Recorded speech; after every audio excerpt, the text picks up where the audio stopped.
ধর্ম যার যার উৎসব, কি বলছেন? ধর্ম যার যার উৎসব সবার, তাই তো? অনেকেই এ কথাটা বলে, একে বলে সাম্প্রদায়িক সম্প্রীতি। নাউজুবিল্লাহ, এটা সাম্প্রদায়িক সম্প্রীতি না। যে এটা সাম্প্রদায়িক সম্প্রীতি না। ধর্ম যার যার উৎসব সবার। আরে ধর্ম যার উৎসব তার, বিয়ে যার স্ত্রীও তার, বিয়ে যার স্ত্রীও তার, বিয়ে যার যার, বিয়ে যার যার স্ত্রী সবার এমনটি না। বিয়ে যার যার স্ত্রীও তার। কথাটা খুব মনোযোগ দিয়ে শুনবেন। মানুষের নিকটে গণতন্ত্রে কোন জিনিস বৈধ হতে পারে। বিজয় মাল্য ৯,০০০ কোটি টাকা নিয়ে উধাও। মহামান্য সুপ্রিম কোর্ট শাস্তি ঘোষণা করেছে ২,০০০ টাকা জরিমানা আর ৪ মাসের জেল। যে অনেকেই বলছে যে মহামান্য সুপ্রিম কোর্ট আমার কথাটা বিবেচনা করবেন, ৯,০০০ কোটি টাকা আমাকে দেওয়া হোক, আমি ১,০০০ কোটি, আর আমাকে ১,০০০ কোটি টাকা জরিমানা করে দেন, আমি এটা স্বতঃস্ফূর্ত ভাবে আদায় করে দেবো, আর ৬ মাসের জেল আমার জন্য ঘোষণা করে দেন। মানব রচিত এ বিধান। অবশ্য আমি মুসলিম হিসেবে সেটাও করতে পারি না, জনগণের ধন সম্পদ আত্মসাৎ করতে পারি না। আমি আপনাদের একটা বিষয় খুব সহজে বুঝানোর প্রচেষ্টা করছি। বেশ্যালয়, পতিতালয় এ গণতন্ত্রে বৈধ হতে পারে, সুদ গণতন্ত্রে বৈধ হতে পারে, সমকামিতা গণতন্ত্রে বৈধ হতে পারে, তবে ইসলামে এসব বৈধ না। শান্ত সুষ্ঠুভাবে আন্দোলন গণতন্ত্রে বৈধ হতে পারে। আপনার সরকারি বা বেসরকারি আপনার সম্পদ তছনছ করলেন না, শান্ত সুষ্ঠুভাবে আপনি মিছিল করছেন, এ গণতন্ত্রে বৈধ হতে পারে। কিন্তু ইসলামে এটাও সার্বিকভাবে বৈধ না। আপনি শান্ত সুষ্ঠুভাবে আপনি মিছিল করছেন, আপনার মিছিলের মাধ্যমে জনগণের কষ্ট হচ্ছে, জনগণ সমস্যায় পড়ছে, আপনার গাড়ি রাস্তাঘাট অবরুদ্ধ হয়ে যাচ্ছে, এই যে জনগণের কষ্ট হচ্ছে, এই কষ্ট জনগণকে করতে ইসলাম অনুমোদন দেয় না। গণতন্ত্রে কোন জিনিস বৈধ বলে ইসলামে বৈধ হয়ে যাবে এমনটি না। যে পতিতালয় বেশ্যালয়ের লাইসেন্স দিয়েছে, গণতন্ত্রে মদ বৈধ, নেশাজাত দ্রব্য গণতন্ত্র বৈধ, কিন্তু ইসলামে সেটা বৈধ না। ভালো মানুষ হওয়ার জন্য, ভালো মানুষ হওয়ার জন্য, ভালো মানুষ হওয়ার জন্য মুসলিম হওয়া যথেষ্ট নয়, তবে মুসলিম হওয়ার জন্য ভালো মানুষ হওয়াটা অবশ্যই যথেষ্ট। অবশ্যই মুসলমান হওয়ার জন্য ভালো মানুষ অবশ্যই হতে হবে, তবে ভালো মানুষ হওয়ার জন্য, ভালো মানুষ হওয়া যথেষ্ট নয় মুসলমান হওয়ার জন্য। এই কথাটা আপনারা স্মরণে রাখবেন। বেশ্যার নয়, পতিতালয়, সমকামিতার বৈধ গণতন্ত্র হতে পারে, কিন্তু ইসলামে সেটা বৈধ না। আল্লাহ তাআলা বলেন, ওয়ালা তাকরাবুজ জিনা ইন্নাহু কানা ফাহিশাতাও ওয়া সাআ সাবিলা। জেনা, ব্যভিচার, সমকামিতা তো দূরের কথা, জেনা ব্যভিচারের ধারে কাছে যেও না। নিঃসন্দেহে তা অশ্লীল কাজ ও মন্দ পথ। সূরা বনী ইসরাঈল 17 নম্বর সূরার 32 নম্বর আয়াত। এই জন্য গণতন্ত্রে কোন জিনিস বৈধ হলেই আপনার ইসলামে বৈধ হবে, মুসলমানদের জন্য সেটা বৈধ হবে এমনটি না। আমি আপনাদেরকে বলছিলাম যে ধর্ম যার যার উৎসব সবার। ঈদ মুসলমানদের উৎসব না, উৎসব নাই। যে আমি নেতাদেরকে বলবো, আপনারা প্রচলিত রাজনীতি করছেন করুন, তবে ইসলামের বিষয়, ধর্মের বিষয়ে আবার ফতোয়া দেবেন না। কি বলে? ঈদ সবার জন্য, ঈদ সবার জন্য, অনুরূপ ভাবে রথ সবার জন্য, লাঠি খেলা, মুহররমে লাঠি খেলা সবার জন্য, অনুরূপ ভাবে কালী পূজা, সরস্বতী পূজা সবার জন্য। যে ধর্ম কাকে বলে একটু আমাকে বুঝাবেন? ধর্মটা কাকে বলে? টাইম নেই বিস্তারিত আলোচনা করার, খুব সংক্ষেপে বলি। নবী সাল্লাল্লাহু আলাইহি সাল্লাম ঈদ প্রসঙ্গে বলেছেন, উৎসব যে উৎসব প্রসঙ্গে আপনি বলছেন যে উৎসব হলো সবার ধর্ম, আপন আপন ধর্ম, যার যার উৎসব সবার। নবী সাল্লাল্লাহু আলাইহি সাল্লাম বলেছেন, ইন্না লিকুল্লি কওমিন ঈদা ওয়া হাদা ঈদুনা। নিশ্চয়ই প্রত্যেক জাতির জন্য ঈদ রয়েছে, প্রত্যেক জাতির জন্য উৎসব রয়েছে, প্রত্যেক জাতির জন্য আনন্দ রয়েছে। তবে আমাদের উৎসব, আমাদের আনন্দের দিন হলো ঈদের দিন। হাদা ঈদুনা। সহিহ বুখারী হাদিস নম্বর 952, সহিহ মুসলিম হাদিস নম্বর 892। এজন্য উৎসব ধর্ম থেকে উৎসব আলাদা না, ধর্ম থেকে উৎসব আলাদা না, উৎসব ধর্মের অন্তর্ভুক্ত। যেমন দাড়ি ধর্মের অন্তর্ভুক্ত, নামাজ ধর্মের অন্তর্ভুক্ত, রোজা ধর্মের অন্তর্ভুক্ত, হজ ধর্মের অন্তর্ভুক্ত। অনুরূপ ভাবে উৎসব, ঈদ, এগুলো হলো ধর্মের অন্তর্ভুক্ত। ধর্ম যার, উৎসব তার। ধর্ম যার, উৎসব তার। বিয়ে যার, বিবিও তার। বিয়ে যার, স্ত্রীও তার। ধর্ম যার যার, উৎসব সবার, এমনটি নয়। আল্লাহ তাআলা স্পষ্ট ভাবে বললেন, ওয়াবুদুল্লাহ ওয়ালা তুশরিকু বিহি শাইয়্যা, আল্লাহর ইবাদত করো, তার সাথে কোনো কিছুকে শরীক করো না। পৃথিবীতে যত নবী ও রাসূলের আগমন হয়েছিল, তার লক্ষ্য এবং উদ্দেশ্য প্রসঙ্গে বলতে গিয়ে আল্লাহ বলছেন, ওয়ালাকাদ বাআসনা ফি কুল্লি উম্মাতিন রাসূলান আন ইউবুদুল্লাহ ওয়াজতানিবুত তাগুত। সূরাতুন নাহল 16 নম্বর সূরা 36 নম্বর আয়াত। আমি প্রত্যেক জাতির মধ্যে রাসূল প্রেরণ করেছি এই মর্মে, প্রত্যেক জাতির মধ্যে রাসূল প্রেরণ করেছি এই মর্মে যে আল্লাহর ইবাদত করবে তোমরা, আর তাগুতকে বর্জন করবে। তাগুত বলা হয় আল্লাহ ছাড়া যার দাসত্ব করা হয়।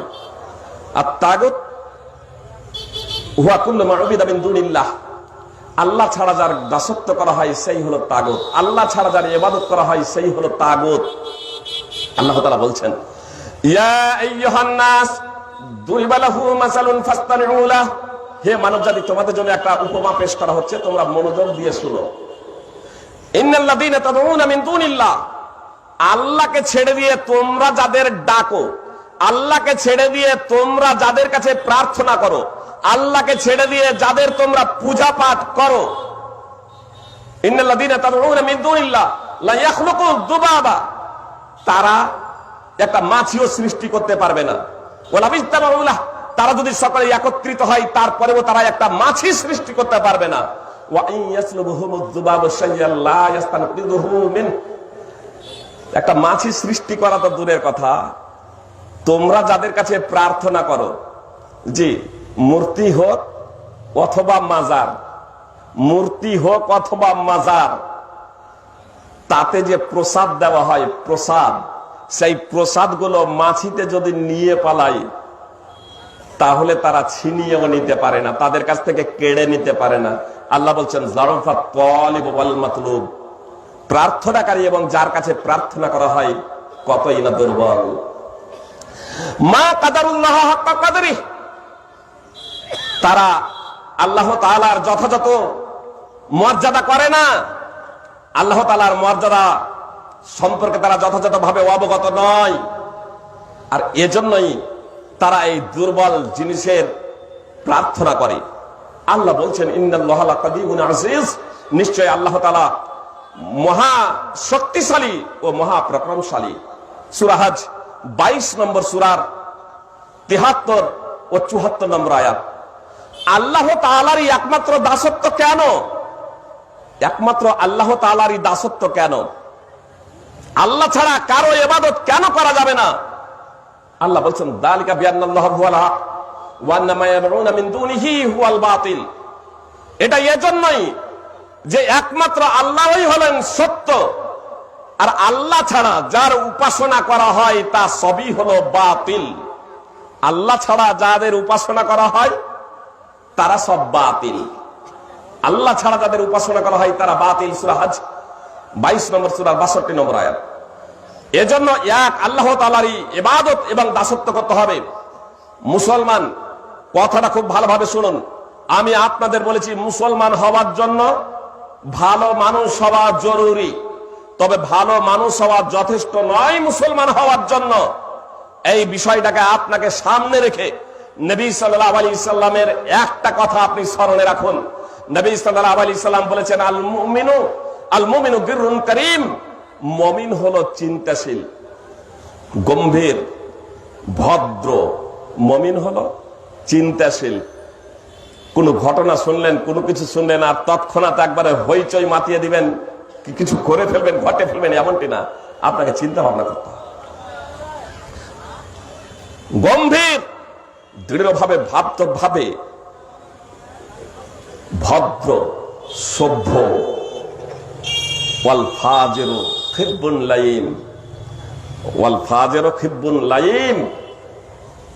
আর পাপিষ্ঠ, মুমিনের বিপরীতে যখন পাপিষ্ঠ এখানে বলা হচ্ছে অমুসলমান, পাপিষ্ঠ হচ্ছে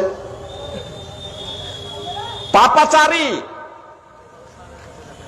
প্রতারক, ধোঁকাবাজ, নীচ, অভদ্র, অসভ্য। অভদ্রতা, প্রতারণা মুসলমান আপনার গুণাবলী হতে পারে না। এ গুণাবলী যে আল্লাহতে বিশ্বাস করে না তার হতে পারে। আপনি তো মুসলমান, আপনার এ গুণাবলী হবে কেন? আপনাকে সভ্য হতে হবে, আপনাকে চিন্তাশীল হতে হবে, গম্ভীর হতে হবে, আপনাকে সেই কাজই করতে হবে যে কাজে আল্লাহ তাআলা সন্তুষ্ট হবেন, আর সেই কাজ থেকে বিরত থাকতে হবে যাতে আল্লাহ তাআলা অসন্তুষ্ট হবেন। নবী সাল্লাল্লাহু আলাইহি সাল্লাম বলেছেন, হুজিবাতিল জান্নাতু বিল মাকারিহ ওয়া হুজিবাতিন নারু বিশ শাহওয়াত। কোন বর্ণনা আছে হুফফাতিন নারু বিশ শাহওয়াত ওয়া হুফফাতিল জান্নাতু বিল মাকারিহ। এর তাৎপর্য হলো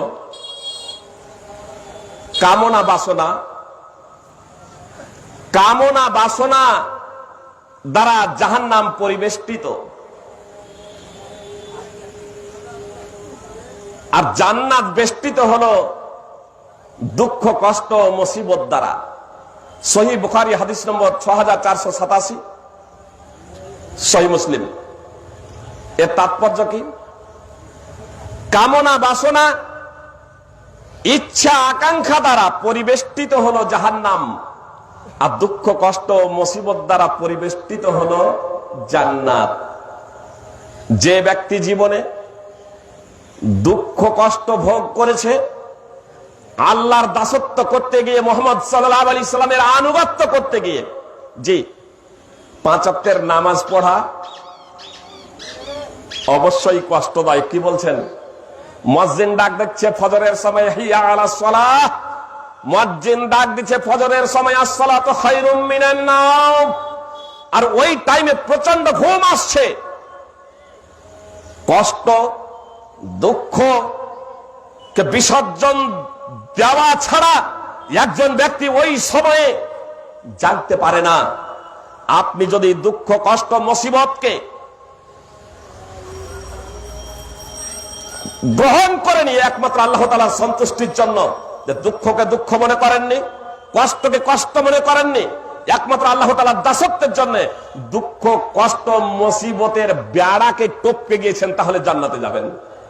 আর যদি মনের কামনা বাসনা, মন তো চাই বিড়ি সিগারেট খেতে, মন তো চাই জর্দা খৈনি খেতে, মন তো চাই গুল করতে, মন তো চাই ব্যভিচার জেনা করতে, মন তো চাই লোকেদের টাকা পয়সা অন্যায় ভাবে গ্রহণ করতে। যদি এই মনের বাসনা, আপনি মনের বাসনাই যদি আপনি নিমজ্জিত হয়ে গেলেন, এই মনের বাসনাকে যদি আপনি প্রাধান্য দিয়ে দিলেন, এই মনের বাসনার বেড়াই যদি আপনি প্রবেশ করলেন, তাহলে আপনার জন্য জাহান্নাম। মুসলমান হওয়া ভালো মানুষ হওয়ার জন্য যথেষ্ট নয়। যে বস্ত্রহীনদের বস্ত্র দিয়ে দিলেন, খাদ্যহীনদের খাদ্য দিয়ে দিলেন, যে কিছু অসহায় দরিদ্রদের সাহায্য সহযোগিতা করে দিলেন, এটা যথেষ্ট নয়। এগুলো অবশ্যই করতে হবে। তাহলে আপনাকে যদি জান্নাতে যেতে হয়, আপনাকে যদি মুসলমান হতে হয়, তাহলে প্রকৃত অর্থে মুহাম্মদ সাল্লাল্লাহু আলাইহি সাল্লামের আনুগত্য করতে হবে। কথা শেষ করছি, মাত্র আর 2 মিনিট টাইম। কথাটা খুব মনোযোগ দিয়ে শুনুন। ইদানিং আমরা কুরবানি করলাম না? খুব বেশি দিন হয়নি, আজকে 12 তারিখ, মানে পরশু করেছি। পরশু আমরা কুরবানি করলাম। কুরবানির লক্ষ্য উদ্দেশ্য শুধু মাংস খাওয়া না, কথাটা খুব মনোযোগ দিয়ে শুনবেন। কুরবানির যদি লক্ষ্য এবং উদ্দেশ্য মাংস খাওয়া এবং খাওয়ানো হতো, কুরবানির লক্ষ্য উদ্দেশ্য যদি মাংস খাওয়া এবং খাওয়ানোই হতো, তবে ঈদের নামাজের আগে যদি জবাই করা হতো কুরবানির পশুটা, তাহলে কুরবানি হতো না? হতো না। কিন্তু সকলের ঐক্যমতেই তা কুরবানি হয়নি, সকলের ঐক্যমতেই তা কুরবানি হবে না। এ বিষয়ে স্পষ্ট অনেক হাদিস আছে, সহিহ বুখারী হাদিস নম্বর 955 983, অনেক হাদিস আছে এ বিষয়ে, যে ঈদের নামাজের আগে যদি কুরবানির পশু কেউ যদি জবাই করে দেয় তাহলে তা কুরবানি হবে না। নবী সাল্লাল্লাহু আলাইহি সাল্লাম আবু বুরদাকে বলেছিলেন, সাতুকা সাতুলাহাম, যে ঈদের নামাজের আগে কুরবানির পশুটাকে জবাই করেছিল, তোমার কুরবানি হয়নি, তোমার সেটা গোশতের ছাগল হয়েছে। তাহলে লক্ষ্য উদ্দেশ্যটা কি? লক্ষ্য উদ্দেশ্যটা কি? যারা কুরবানি করে তাদেরকে ইতিহাস বর্ণনা করতে বলেছেন আল্লাহ তাআলা। আদম আলাইহিস সালামের দুই সন্তানের সূরা মাইদা 5 নম্বর সূরার 27 নম্বর আয়াত তাফসীর সহ দ্রষ্টব্য।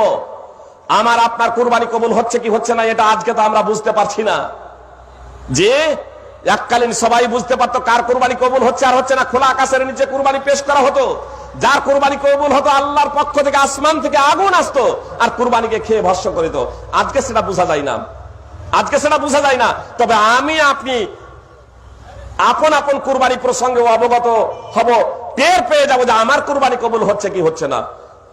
প্রতি বছর ঘুরে ঘুরে কুরবানি আসে আর তারপরে হাজারে প্রশ্ন, ফৈজি সাহেব বা সুলাইমান সাহেব এটা কুরবানি দেবো, এই কুরবানিটা কি গ্রহণযোগ্য হবে? সামান্য একটু ত্রুটি আছে, একটা আব আছে, লেজে একটু হালকা চুল নেই, কান একটু ফুটো আছে, সিং উপড়ে গিয়েছে, জন্মগত সিং বের হয়নি, তো এই পশুকে কুরবানি হবে? হাজারো প্রশ্ন কেন করছেন?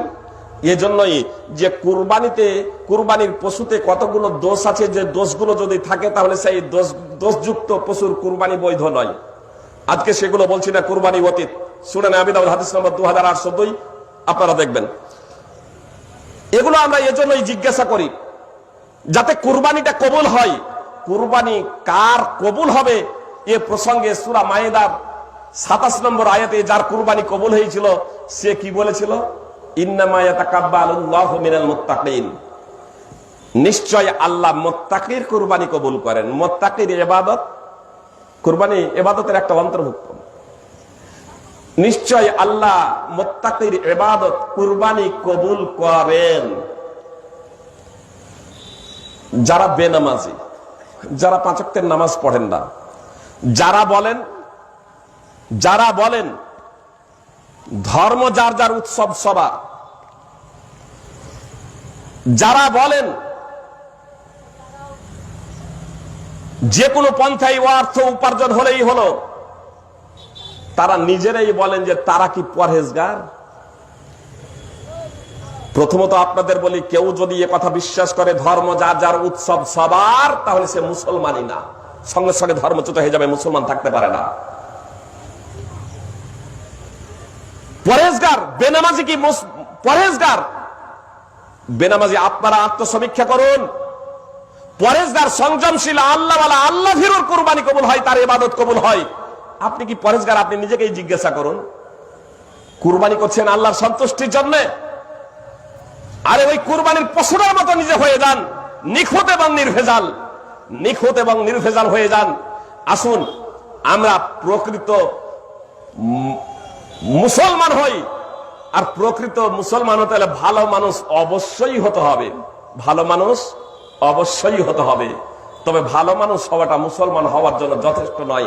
এজন্য যারা মুক্তি পেতে চান তাদেরকে বলবো যে আসুন আপনারাও পবিত্র কোরআন এবং সুন্নাহ অধ্যয়ন করে, আমরা যেমন মুসলমানরা সমস্ত নবী রাসূলের উপরে বিশ্বাস স্থাপন করে মুসলমান হয়েছি, আপনারাও সমস্ত নবী রাসূল তথা মুহাম্মদ সাল্লাল্লাহু আলাইহি ওয়াসাল্লামকে রাসূল হিসেবে গ্রহণ করে নিন। ধর্মের মধ্যে বাধ্যবাধকতা নেই। লা ইকরাহা ফিদ-দীন, সূরা বাকারা 2 নম্বর সূরা 256 নম্বর আয়াত। সুনানে আবি দাউদ হাদিস নম্বর 2682। ধর্মের মধ্যে বাধ্যবাধকতা নেই। তবে এতটুকু জেনে রাখুন, আপনাদের এজন্যই বলছি যে মুহাম্মদ সাল্লাল্লাহু আলাইহি সাল্লাম সমগ্র মানব জাতির জন্য পথ প্রদর্শক, সুসংবাদদাতা এবং সতর্ককারী, সকলের জন্য হিতাকাঙ্ক্ষী ছিলেন, সকলের জন্য কল্যাণ কামনা করে গিয়েছেন। মানুষ মানুষের জন্য প্রতারণা করতে পারে, মানুষ মানুষকে ধোঁকা দিতে পারে, কখনো স্ত্রী স্বামীকে ধোকা দেয়, কখনো স্বামী স্ত্রীকে ধোকা দেয়, কখনো পিতা মাতা ছেলে মেয়েকে মিথ্যা কথা বলে, কখনো ছেলে মেয়ে পিতা মাতাকে মিথ্যা কথা বলে, কখনো প্রতিবেশী একে অপরকে মিথ্যা কথা বলে, কখনো বন্ধু বান্ধবকে একে অপরের সাথে প্রতারণা করে, কখনো পার্টনারশিপ সঙ্গী সাথী ব্যবসায়ীর সাথে একে অপরের সাথে আপনার বন্ধুর সাথে দুশ্মনী করে, প্রতারণা করে। কিন্তু মুহাম্মদ সাল্লাল্লাহু আলাইহি সাল্লাম সর্বকালের সমগ্র মানব জাতির জন্য একমাত্র রাসূল এবং পথ প্রদর্শক ছিলেন, যিনি জীবনে কখনো মিথ্যা কথা বলেননি, সকলের কল্যাণ কামনা করেছেন, সকলেরই কল্যাণ চেয়েছেন। আসুন সেই মহাত্মা মহাপুরুষ মুহাম্মদ সাল্লাল্লাহু আলাইহি সাল্লামকে সর্বশেষ রাসূল হিসেবে গ্রহণ করে নিয়ে আমরা পরকালের পাথেও পবিত্র কোরআন এবং সুন্নাহর মাধ্যমে খুঁজি। আসুন আমরা প্রকৃত মুসলমান হয়ে যাই। আল্লাহ তাআলা আমাদের প্রত্যেককে প্রকৃত মুসলমান হওয়ার তৌফিক দান করেন, আমিন। আকুলু কাওলি হাযা আস্তাগফিরুল্লাহ ওয়া লাকুম মুসলিমিন। আসসালামু আলাইকুম ওয়া রাহমাতুল্লাহি ওয়া বারাকাতুহু। শুকরিয়া, জাযাকুমুল্লাহু খায়রান ওয়া আহসান জাযা ফজিলাতুল শেখ আনোয়ার মাকতাহি সাহেবকে, তিনি আমাদের সম্মুখে উপদেশমূলক কোরআন হাদিস ভিত্তিক একটি জ্ঞানগর্ভ আলোচনা উপহার দিয়ে গেলেন। আপনারা সকলেই অবগত আছেন যে আমাদের কাছে একটি নতুন চেহারা, লোহরপুর মাদ্রাসার প্রধান শিক্ষক, আমাদের আপনাদের সুপরিচিত একটি মাদ্রাসা লোহরপুর নাসিমউদ্দিন রহমানী সাহেব শুধু আমাদের প্রোগ্রামের জন্য ঝাড়খণ্ড থেকে এসেছেন। এখন যেহেতু মাদ্রাসার ছুটি আপনারা জানেন, তাই বাড়িতেই ছিলেন তিনি। আমাদের এখানে উপস্থিত হয়েছেন, পিছনে আমার দেখতে পাচ্ছেন আপনারা। এনার আলোচনায় ইনশাআল্লাহ